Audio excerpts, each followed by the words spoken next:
Go.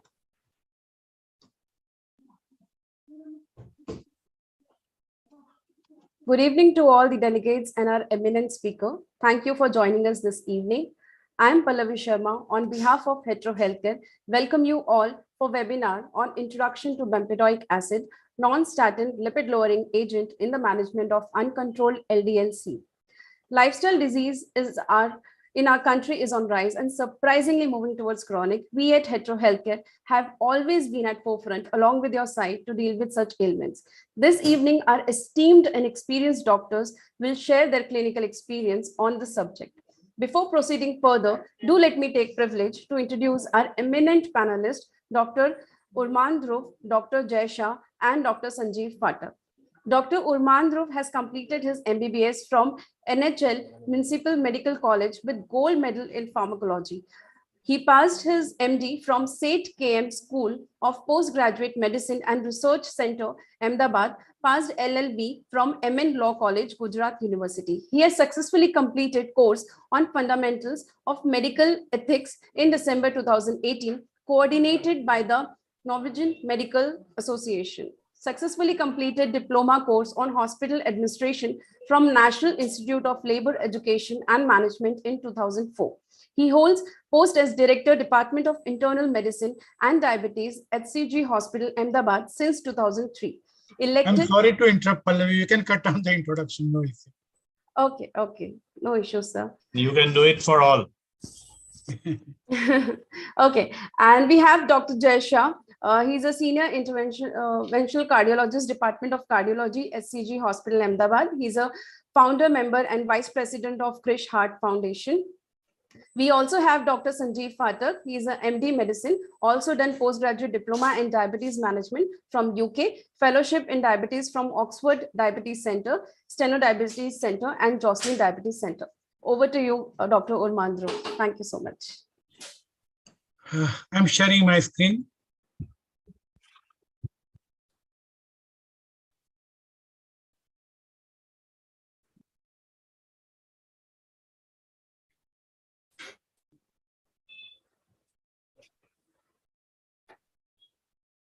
I hope I'm visible and audible both. Yes, good evening, everybody. Thanks, Hetero people, for inviting us on this very, I won't call miraculous, but a very interesting new molecule, which we are going to discuss in next 40 to 45 minutes, followed by question answer session. And I've got two eminent panelists with me, Dr. Sanjeev Phatak and Dr. Jay Shah, who have already been introduced. What we are going to do is I'll be presenting a short presentation, and along with the presentation, we'll go for some question and answers for the panelists, where we'll try to elaborate few of the slides and few of the information about the molecule.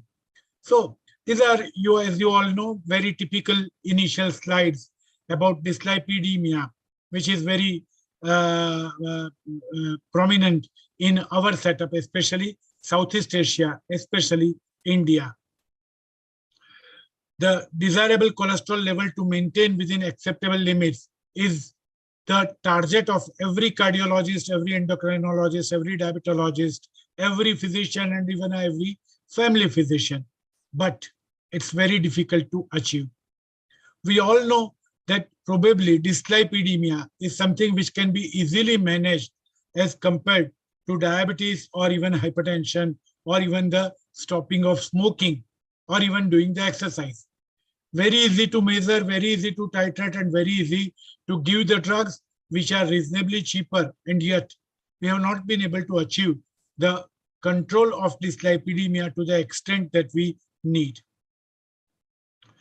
We all know the prevalence of dyslipidemia that we see in our setup. In Indian patients, it's seen at an early age, and 2/3 of the deaths are due to non-communicable disease. Here I'd like to interrupt the slides and we go to Dr. Jay Shah. Dr. Jay, we all know about the typical Indian dyslipidemic triad. Do you really believe what is more important, LDL, triglycerides, or LPA for Indian patients? Jay.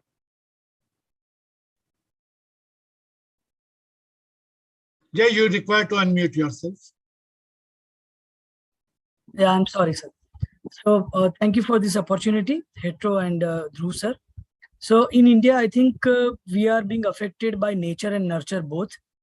And that is the reason I think I would say LDL, triglyceride, HDL even, and then non-HDL-C cholesterol and lipoprotein little. All these are being, routinely being observed. They are going to be a little more deranged as compared to the Western population. And that is the reason I think we are affected by, a very early atherosclerotic cardiovascular disease. And that is probably one of the major cause for death as far as the non-communicable disease in India is concerned. So, Dr. Jay, what would you like to control if you have to control only one of these factors or elements? So I think amongst all these parameters, the most important thing is to control LDL, and especially small dense LDL particles. Okay. Small dense LDL particle is basically responsible for most of the atherogenic events. Right. So that was a cardiologist view. Let us listen to the diabetologist view. As such, Dr. Jay and Dr. Sanjeev both are very close friends. So occasionally I may forget to use the word or the prefix doctor. So please pardon me. So Sanjeev, your take. What would you like to control if you have to control only one of them as a diabetologist? Again, you require to unmute yourself. So I also extend my sincere thanks to Hetero and Dr. Urman Bhai. And Urman Bhai, being elder brother, has all the right to tell us wherever we are falling. Well, I agree with Dr. Jay, but to add to that list, what is important, I think cholesterol remnant can also be now considered one of the important factors. And if you ask me as a diabetologist, what would you control if you given a choice? I would control non-HDL. Because if you control the non-HDL, LDL will be automatically under control. That is just the analysis of so many studies. I may be wrong, if you can correct me. But I think if your non-HDL has reached the target, probably LDL would always be at target. And if you want to focus on small dense LDL, we cannot measure that routinely. So if you control the cholesterol remnant also, which should be less than 20, I think all the factors will be under control, including triglyceride. So non-HDL is a co-primary target, according to me. Of course, LDL being the most important. And the prevalence you already talked about is very, very high. Probably 90% of our diabetic patients are already having some form of dyslipidemia. So exactly the way in which we wanted to begin, that the approach of the diabetologist and cardiologist may differ. And that is probably the crux of this molecule also, where we might have some different approaches. And that's why these two people from different faculties are on the dais. So these are once again, the levels of healthy levels of cholesterol. However, once again here, I'm pretty sure Jay would have a different take. As a diabetologist, Sanjeev would like to keep it around 70. Jay, do you have any differing levels as far as LDL is concerned and in differing situations?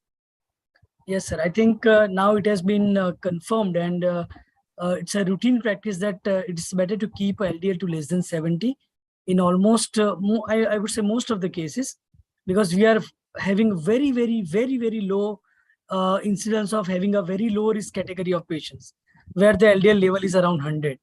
But it's difficult to find in India. And in that category as well, see, there are three major parts. One is high risk, very high risk, and extreme risk. So high risk means the LDL level should be less than 70. Very high risk, the LDL level should be less than 55. And extreme risk, where there is an incidence of recurrent cardiovascular event, even after giving a maximum tolerable dose of statin, there the dose or the LDL level should be less than 40. So this is how I think we always keep our targets and goal both under control to prevent majority of the recurrence of cardiovascular event. Thank you, Jay. I know you must have been backed by evidences. Sanjeev, as an endocrinologist, would you have some differing view, or would you have some approach that you would start statin and may not even regularly measure LDL as far as atherosclerotic cardiovascular disease is not established in diabetes. Okay. So in a patient with non-established atherosclerotic vascular disease, still my target for diabetic patient would be less than 70. And in presence of multiple risk factors, as Dr. Jai already told, the target should be even lower. One more thing which I would like to add, obviously I would add to every point that Dr. Jai mentioned, but one thing which I would like to add is, even if it is below 70, 50, 40, lower the better, should also be mentioned whenever we are talking about the targets of cholesterol. Sometimes what happens, our colleagues only, when the LDL is 25 or 30, they reduce the dose of statin. That should not be the idea, and that should not be the current practice. Lower the better should always be mentioned whenever the cholesterol targets or the LDL targets are written or classified in the guidelines. So less than 100 does not mean 99 is enough. You should go for 30, 40 or lower, as low as you can achieve with the highest possible tolerated dose of statin. Okay. So once again, this time both our panelists agree that you should be going as low as possible, even if there is no established atherosclerotic CVD, but high risk, multiple risk factors, especially in a patient with diabetes. So a male aged 50 years of age, having diabetes, smoker with high LDL or hypertensive or obese would create an ideal patient to reach to the LDL target of 70 or less. So we have to ask ourselves, are we doing it or not? Probably no. And that is the current challenges. Why cannot we achieve, or why don't we achieve these LDL targets? The reasons could be multiple. LDL cholesterol, we all know, is very important now. We know it stabilizes as atherosclerosis. What are the weapons that we have? We have got statins, as we all know, most potent weapon. Ezetimibe, bile acid sequestrants, PCSK9 inhibitors, fibrates, niacin, omega-3 fatty acids. All have been tried multiple times in multiple trials. And now we have got an additional important bempedoic acid that helps in reducing cholesterol. So now we have got one more armamentarium in our, one more weapon in our armamentarium. So let's see, with all these things, are we able to reduce LDL or not? Now, this is the Cardiovascular Drugs Therapy 2021, which says that 80% of patients treated with statins do not achieve an optimal LDL-C. Let's go to our panelist. Jai, do you believe this 80% figure? I think, yeah, it is already been mentioned in 2021 cardiovascular drugs and therapy, but in real life scenario as well, I think most of these people, what Sanjeev sir has already told, that once, even if they are giving a proper dose of statin, once the LDL level is getting reduced, they are also reducing the dose of the statin, which ideally should not be there. You need to maintain that dose, because that is the dose which is keeping the LDL to your target level. And that level, if it is maintained for a longer period of time, then and then you are able to achieve the mortality benefit and all other pleiotropic effects of that particular drug. So the numbers are definitely on a higher side, especially in India. It is definitely around 80 or 85%. And the main reason for that particular, change in the doses of statin is probably the inertia from the clinician side, that once you are achieving that thing, let us reduce the dose of the statin. But ideally, it should not be like that. Fine. Sanjay will come to you. There are 4 causes that have been shown: high baseline LDL levels, especially in Asians or Indians; aggressive LDL-C treatment goals, as we said, up to 40; lack of sufficient statin efficacy; or poor statin persistence or adherence. What do you think is the most important out of these 4 causes that have been attributed? I think the last one, poor statin persistence or adherence. I don't think we Asians have very high baseline LDL. Actually, we have relatively okay LDL, but that is a small dense LDL or at the atherogenic LDL. Aggressive LDL treatment goals we don't keep. Actually, our goal is below 70. I don't think that is an aggressive goal. I would say if it is less than 30 or 40, then it becomes an aggressive goal, which only ASCVD established disease patients deserve. Lack of sufficient statin efficacy. I don't think the statins are not efficacious, especially the Rozua and Atrova. Both are very good, efficacious and safe agents. But you need to use the sufficient dose and you need to persist with that dose, and the patient needs to be adherent to that statin. I think, according to me, the last one is the most important for not achieving the LDL targets. Okay. Staying with you, Sanjeev. Yes. Poor statin persistence or adherence. Who is at fault? Doctor or patient? I think every one of us. We are probably not convincing or rather empowering our patients with the knowledge that in any disease treatment, especially diabetes or hypertension, it is not the blood sugar control which is going to save you from heart attack or stroke. It is the LDL reduction, or it is the statin therapy which is going to save you by about 30–40%. So unless we convey this message to our patients, I think the patients are not going to take it regularly. Our colleagues should also be educated that statins are the most important, and you rightly said in the beginning of the talk that they are the most important, safest, most effective, and evidence-based drugs to reduce the ASCVD events. But in spite of that knowledge, somehow it does not get translated into clinical practice for many of us, many of our colleagues also. So how can it get translated to our patients? So I think we are also having some fault, and we have to be at the receiving end for that. Okay. We have so many questions, so we'll like to have shorter answers. Not that you are giving very long answers, but we still try to be shorter. So Jay, Sanjeev rightly said, we are not able to convince the patient. Do you think it is a fault, or whether most of us are still themselves not convinced that the statin work? It is at more fault, Jay. I think both the ways. I would agree to both the point, and that is the. I mean, I'm not the I'm going ahead with the devil's advocate, but there are certain cardiology colleagues.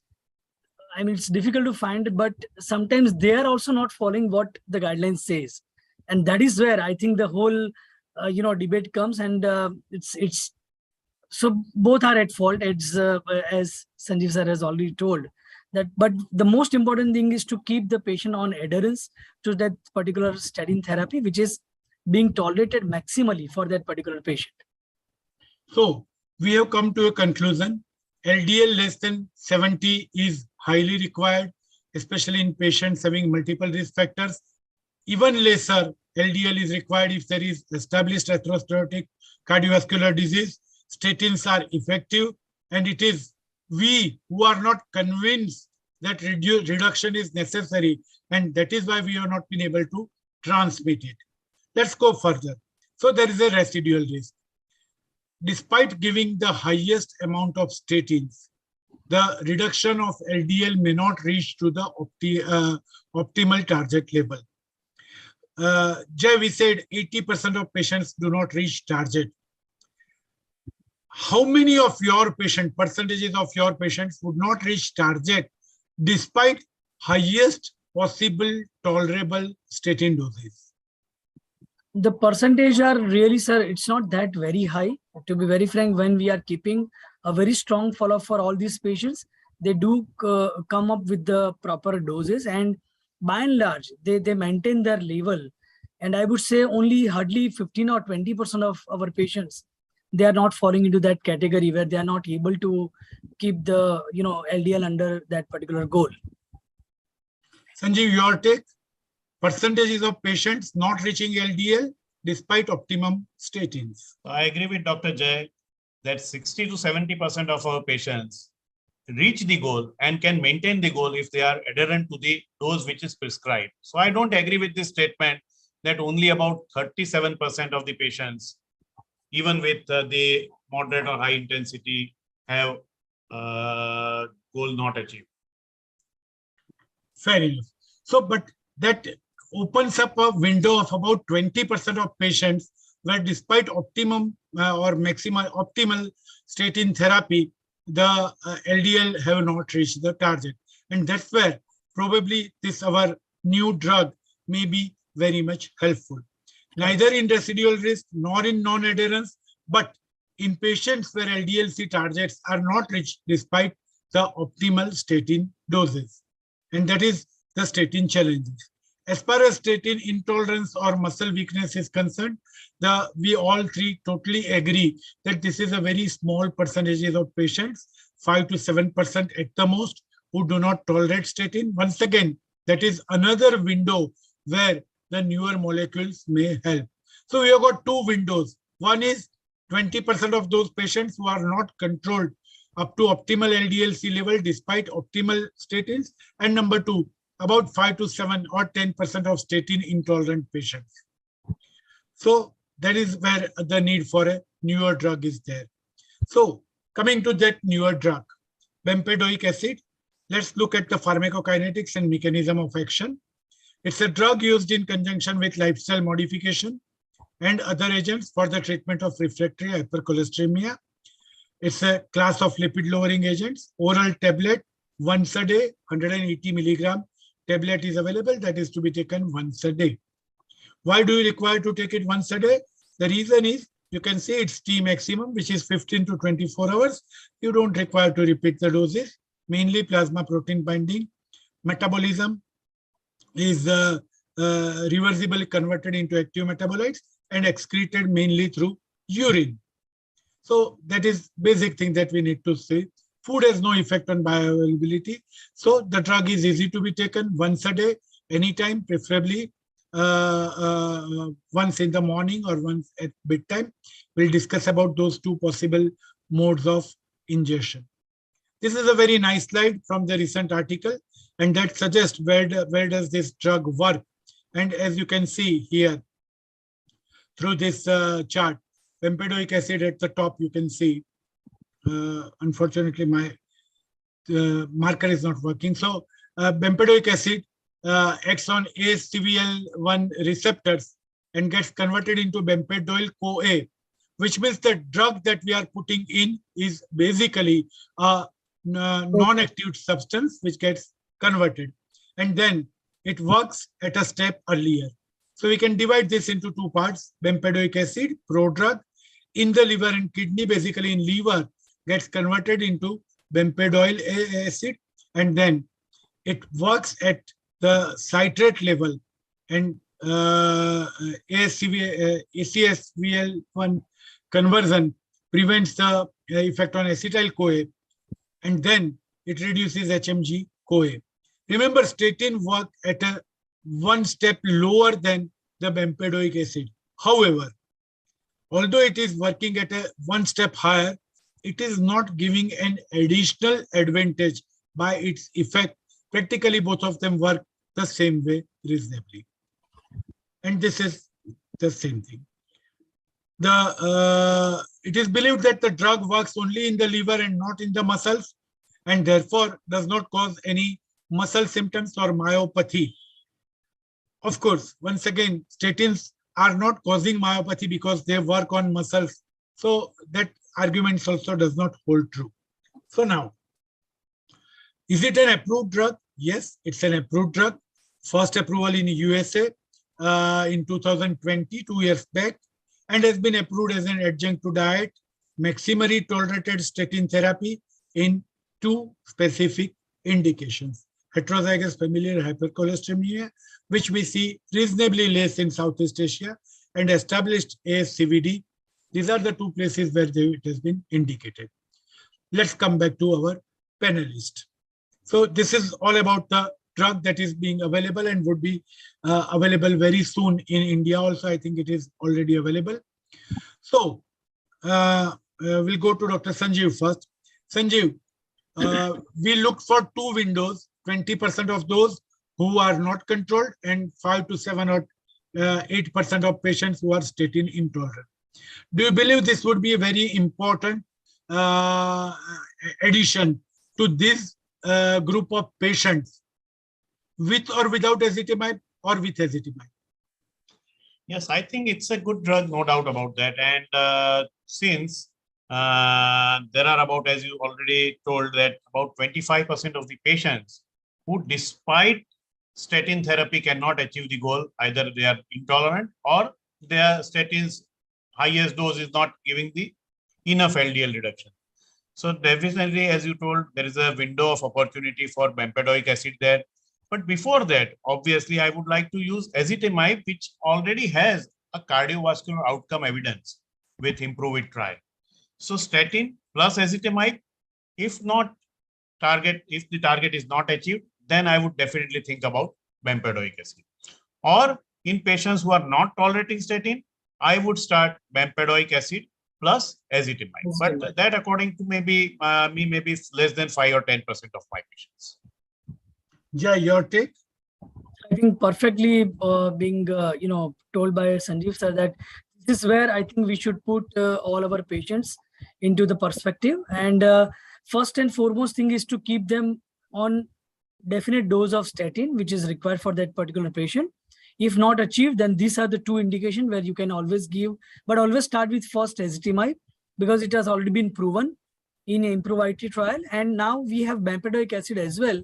Now there are multiple trials of bempedoic acid, but the outcome trial is still, we are waiting. And once it is getting released, you might see some change in the practice, which can, like that evidence, which can translate the clinical or a practical scenario in the treatment prescription. So as of now, I think statin, ezetimibe, and then bempedoic acid, probably that should be the actual way of looking forward for the dyslipidemic patients. Okay, fine. So let's go to the evidences that are available. These are the indications that we already said, 180 milligram once a day. Drug interaction, we all know, simvastatin and pravastatin, these are the two synthetic statins with which it has definite drug interaction. The efficacy, or rather the levels of simvastatin and pravastatin rise by 7 times more once you use with bempedoic acid. Jai, do you have the similar interaction with rest of the statins or not? No, because the rest of the statin, they are synthetic statin, and simvastatin and pravastatin, they are natural statin.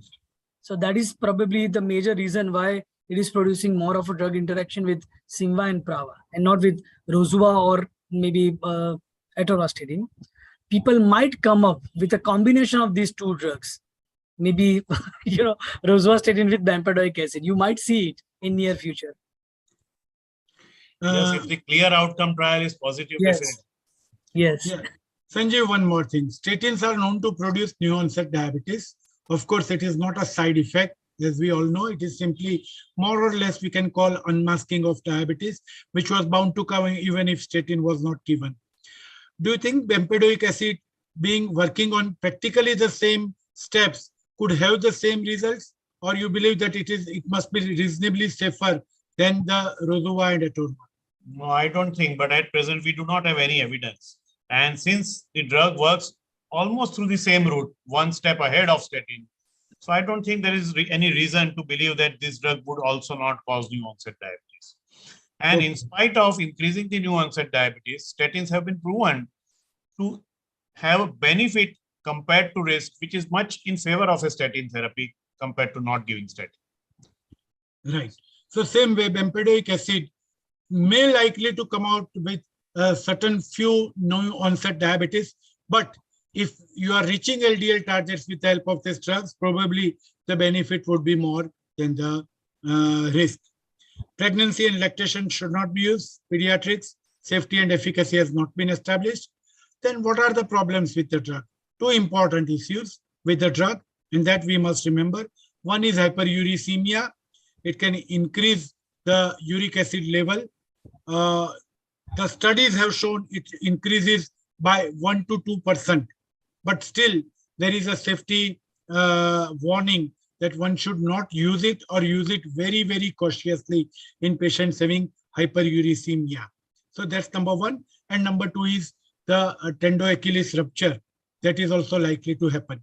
So with the windows, 3 windows that are available, with that we have to use this drug with this precaution. So now let's look to the clinical trials, or what are the evidences. So we have got 4 important cleared studies: clear study, clear harmony trial, clear wisdom trial, and then it was used in bempedoic acid in hypercholesteremia and in type 2 diabetes. So let's take one by one. Jay, what's your take about this clear trial in very short? So this trial was basically, sir, the number of patients, they were very small. You can see that it is 345 patients, where the mean age is around 65. But conclusion was that to establish whether it is going to be supported as far as the safety concern, safety is concerned, and whether it is getting tolerated as against, a patient, those who are statin intolerant. So that is probably the main aim of this particular study. And by looking at it, whether the drug is going to give you the same efficacy as far as the LDL reduction is concerned, that was basically the main aim of this particular trial. And conclusion was that it was very safe, well tolerated, though the muscle-related adverse effect like myalgia, those were the main complaints which were being observed in around almost 5% of the patients, those who have received bempedoic acid. Right. So this was basically a safety trial, and where the molecule was proved to be safer than the placebo. And that was the most important thing, that at least it does not cause harm. That is what they were able to establish, and the drug was tolerated very well. Coming to clear harmony trial, cholesterol lowering via bempedoic acid, where the drug was utilized in more number of patients. So Sanjeev, what's your opinion about this trial? I think it's a very important trial where it was shown that if you add bempedoic acid to maximally tolerated dose of statin, it is safe, no additional adverse effects compared to statin alone, and good LDL reduction by about 19 or 20 milligram per deciliter. So I think efficacy is increased, side effects are not increased if you add bempedoic to the maximal tolerated statins. So I think it's a good trial. Good number of patients also, 22, 30, 1488 on bempedoic plus statin. So one thing we agree, that adding bempedoic acid definitely improves the LDL levels very much in the sense about 15 to 20 milligram per deciliter. So if one of our patients is on 75 LDL with a maximum tolerable doses of statins, then this drug would be useful. So the drug is a definitely good addition to statin where you want to reach the target at least by 20 milligram %. So that is a very good drug. And once again, the trial was extended to 52 weeks, where it was found to be safe as compared to placebo. So the clear trial suggested. Here I have one question, Dr. Urman Bhai. Hello. Yeah. Go ahead. If time permits, I have one question. I think in this trial, they should have compared statin plus bempedoic versus statin plus ezetimibe, or someone should do that trial and find out which therapy is safer and better. Yeah, that is already going on. That is the 6th trial of clear, and that is clear-EZ trial that's going on, but the results would be there in 24, while the clear outcome trial would have its results in 2023, right, which is a CV outcome trial. So at least they are doing it. But at the end of 1 year, the drug was safer. It did not add to the adverse effects, but it added to the efficacy. So adding the drug is efficacious and safe. Coming to clear wisdom trial, did we get any further wisdom from this trial, Jay? So again, here the effect was against placebo, where it has been added to maximum tolerable dose of statin. And among those patients who are at high risk for CV disease, receiving this drug, in addition to bempedoic acid, what they've shown that the primary endpoint was the reduction in the LDL, which was around at the end of 3 months, it was around the mean LDL was around 97 as compared to 122, which was in the placebo arm. So this particular trial, it has shown that there is definite amount of a wisdom of giving this particular drug on top of statin, which will effective not only in a risk patient but in a established atherosclerotic cardiovascular disease as well, and heterozygous familial hypercholesterolemia. And here the number of patients, they were almost around 780. Perfect. So once again, the molecule was able to prove its efficacy, especially in high-risk cardiovascular disease or established cardiovascular disease. So if we want to summarize the 4 trials, the 4th one was Clear Tranquility, then one can see that Clear Harmony had 2,200 patients, ASCVD were 98%, hereditary familial hyperlipidemia was 4%, hypertension 79%, and diabetic 29%. And the drug was effective for 1 full year in reducing LDL in addition to statin. When you go to Clear Wisdom, once again, as Jay rightly said, hypertension 85%, diabetic 30%, and 94% of patients had established ASCVD. And both this group were the people where the drug was used in addition to statins, while the rest of the 2 trials, Clear Serenity and Clear Tranquility, both suggested that the drug was used for a very short period and it was safe. So that's all about the summary of the evidences. Before we go further, this is one more trial which suggests how much is the LDL reduction in or the persistent hypercholesteremia with maximum tolerated statin therapy, and in those who were unable to tolerate statin.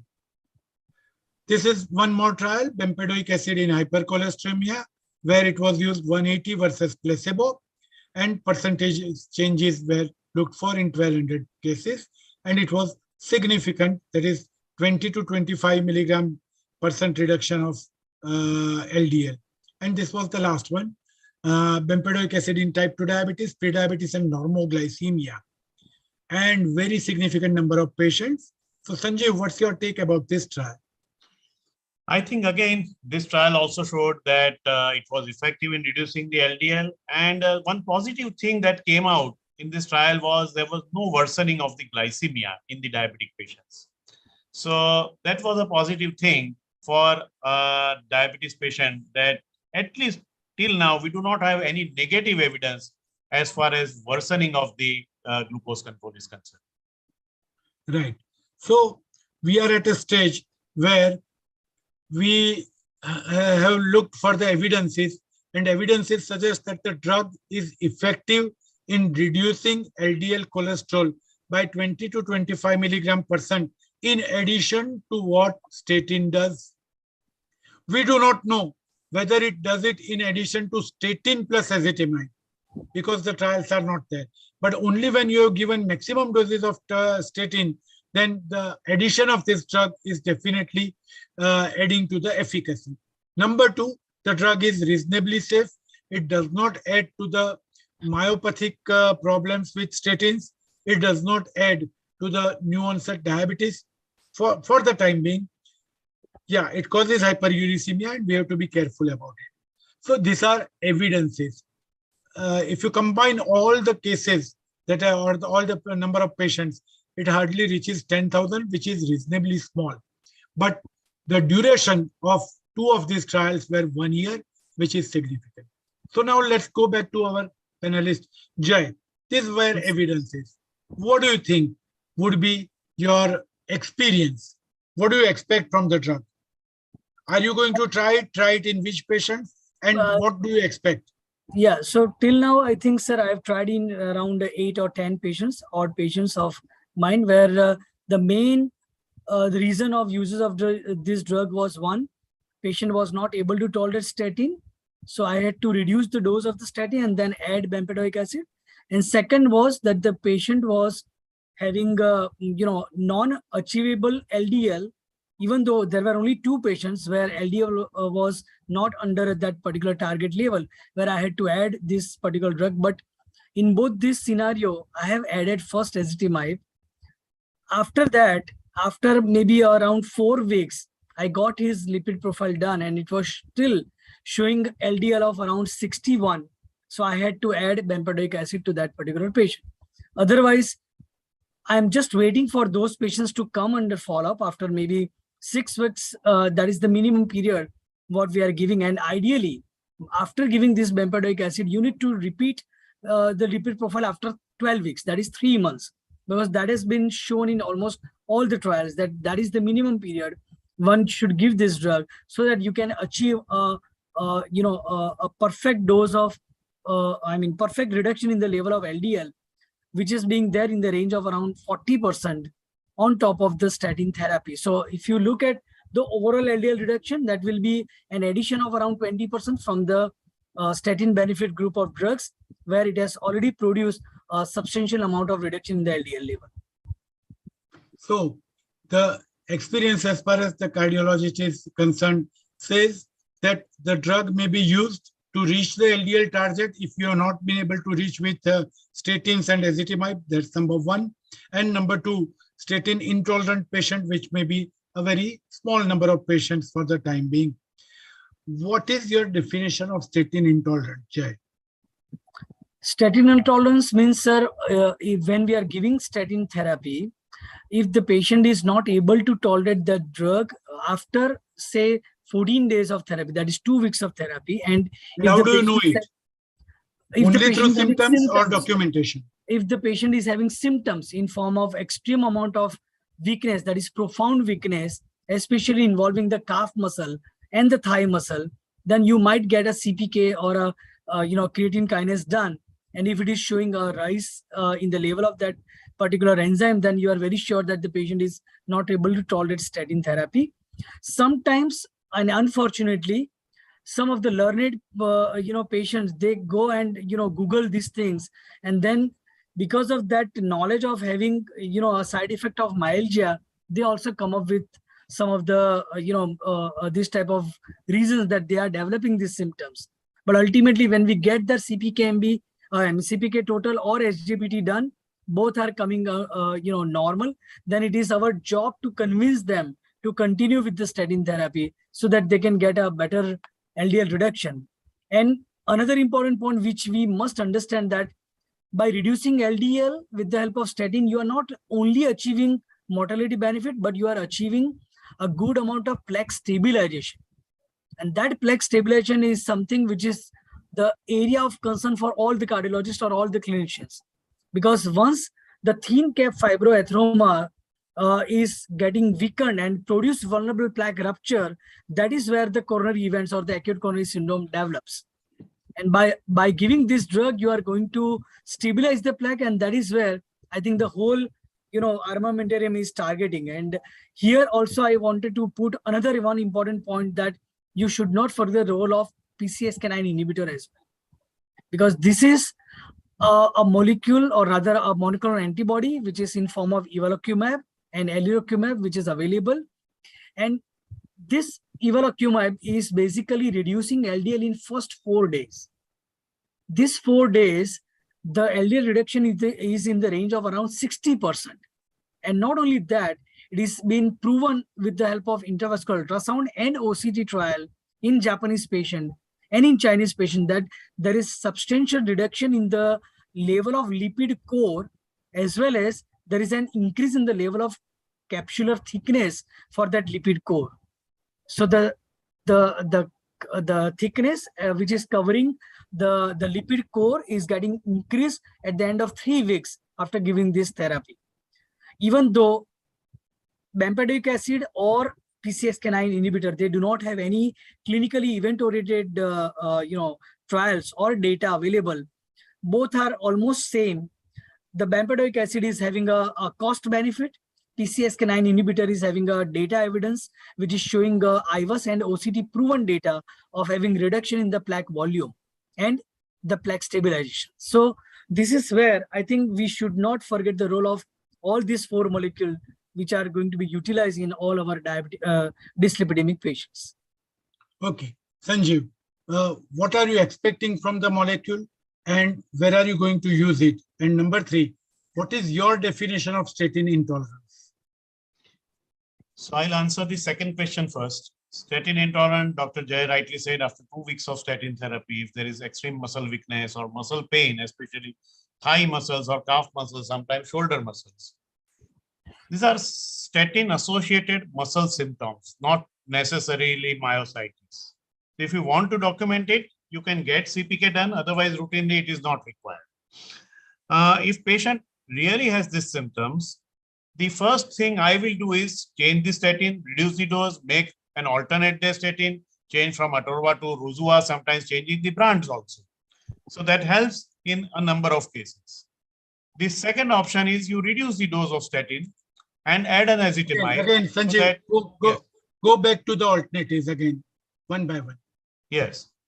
The alternatives which I will use is, number 1, change the statin from Atorva to Rozua or from Rozua to Atorva, or sometimes even pitavastatin, which has much less documentation as far as the muscle side effects are concerned.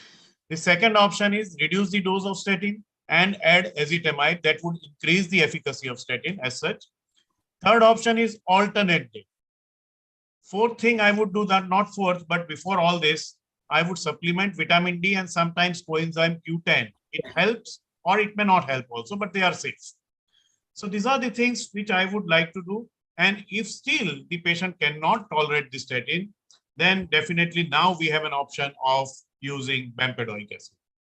So these patients may be less than 1 out of my 20-30 patients, but still, since we prescribe statin to so many patients, I think still there is an opportunity for bempedoic acid in such class of patients.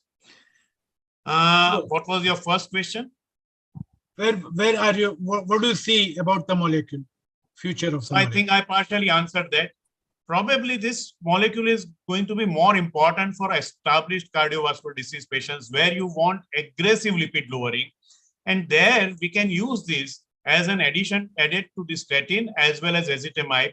So statin, acetamide, bempedoic acid, these 3 combination probably maybe poor man's PCSK9. I don't know. Right. So we have reached your comment on that. No, perfect. Right.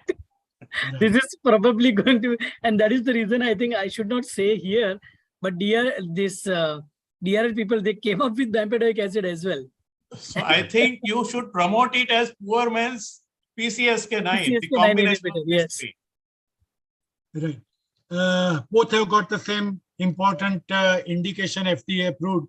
That is the first. Both of them were approved for familial hypertriglyceridemia or hypercholesterolemia. So we reach a consensus. The drug can be utilized, number 1, to reach the LDL target, especially in established atherosclerotic cardiovascular disease or in patients having multiple risk factors for developing cardiovascular disease, where if you are not reaching the target, one can use it. Number 2 would be obviously in statin intolerant patients, which is reasonably a small number of cases. So 2 important indications. How do we use the drug? As rightly said, if there is renal impairment, no dosage adjustment is necessary. It has not been studied in eGFR below 15, but in rest of the cases, you don't need to change the doses, continue with the same. Same way, hepatic impairment, the CP class C, it has not been studied, but otherwise, in hepatic impairment, you do not require to adjust the doses.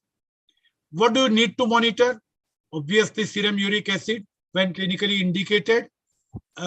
If the patient is symptomatic or has history of hyperuricemia or is on any drug which itself can cause increase in uric acid like anticox drug, there you have to be careful. Prior history of gout, very, very careful, and repeat uric acid every 6 weeks for at least 3 months. And then if patients more than 60 years of age, taking corticosteroids or fluoroquinolones with renal failure and a history of tendon rupture, one has to be very, very careful, or rather avoid this drug, because the drug is known to increase tendinitis or tendon rupture And we all know steroids and fluoroquinolones have a bad reputation for doing this, especially in elderly patients. So that is about monitoring. Monitoring lipids. Jay has already told you about it. When do you repeat the lipids once you have started bempedoic acid? It is at least 3 months after the drug has been started.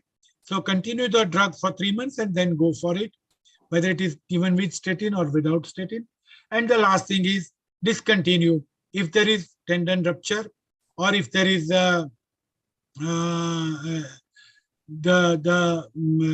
hyperuricemia or the attack of gout. It has to be stopped. Never give in patients taking simvastatin, as was told, and pregnancy and breastfeeding, it is not to be utilized. Coming to the most important question now. What is the indication of monotherapy with this drug? Chalo, there is no indication according to me for the monotherapy, but what's the indication, specific indication of ezetimibe with bempedoic acid? Where would you use? Sanjeev? Yes, as we already discussed, statin intolerant patients or patient who is having known allergy to statins, I think that is the only indication. Yeah, hypersensitivity. Because with advanced hepatic disease, you don't use statin, but you will not use this drug also. Exactly. So intolerant or allergic to statins would be one specific indication where the drug has to be utilized. So in all, what we can say about the drug is, agreed, it's a novel lipid lowering agent inhibiting the ACL enzyme, a step before the step where statin works. It's add-on with maximally tolerable statin for desired LDL-C cholesterol, reduces apolipoprotein and high sensitivity C protein, safe, does not cause myalgia and minimal drug-drug interaction. But most important point that we'll all three would like to draw our attention would be, it cannot replace statin. It is not there to replace statin, number one. If a patient is on atorvastatin 40 milligram, you have not been able to reach to 80, but he is on 40 milligram. Adding this drug does not mean you have to reduce the dose of atorvastatin. So it is not at the cost of statin. It is not at the cost of reducing the doses of statin. It is with maximally tolerable doses of statin, with or without ezetimibe. But the final answer would be there in 2023 when we'll get the results of its cardiovascular outcome trials. So I think that's where we'll stop. We've got few questions that we'll take before we hand over back to Ma'am Pallavi. One is for Sanjeev, clinical observation. How many percentage of patients with diabetes has very high LDL cholesterol? Although you have answered, but approximate percentages of patients. Very high means more than 190, maybe less than 10% of the patients. Right. Most of them have, it is in the range of 100 to 130. So not that high, but still they develop defects. Okay. Number two, apart from hyperuricemia, Jay, would you be hesitant to use the drug wherever it is indicated? In other words, do you have any other safety concern apart from hyperuricemia, or you will be comfortable in using it wherever it is indicated without hitch? Yeah, I think we can utilize, and there are certain red flags which we have already discussed in last couple of slides. So that you need to understand. I mean, you need to remember. Otherwise, it's really safe to be used. So, as far as safety is concerned, we do not have much worry, but it is the indications that should be specific. Specific. Type of patient where it can be used as monotherapy, it has already been said. Treatment protocol to follow for lipid profile for the dose adjustment, Jay has already said, 3 months after the same. And class of patients where this can be used, we have taken it at length. So I think we have covered the drug completely. The last take would be the drug is definitely a good drug, safe drug, as safe as I would say ezetimibe as far as lipid lowering is concerned, apart from hyperuricemia where we have to be careful and few cases of tendon rupture. Otherwise, it is as safe as ezetimibe. So, combination with ezetimibe and bempedoic acid would be a nice way to replace statin only if statins are not tolerated and has been documented not to be tolerated, rather than just few muscle ache, just some calf pain, and you withdraw the statin or reduce the statin. Otherwise, the drug is never going to replace statin, but it is going to be a very wonderful add-on therapy to maximum tolerable statin therapy. So at least for 1 to 2 years, everywhere we are going to use bempedoic acid, we must remember that it is only in addition to the maximum tolerable doses of statin, right? So that's where it is not a statin alternative, it is a backup. It's a backup. Backup. So I'll hand it back to Madam Pallavi. Yeah, thank you, sir. It was indeed a pleasure and honor having you all in this event. And on behalf of Hetero Healthcare, we would like to extend a sincere thank you for your comprehensive session. And I'm sure that our delegates would have definitely got enlightened regarding the molecule, as you have covered all the aspects in this session. So thank you so much. Thank you once again to all. Thanks, everybody. Thank you, sir. Thank you, Dr. Sanjeev and Dr. Jay. And thank you, Hetero people, on behalf of all three panelists. Thank you. Thank you, sir.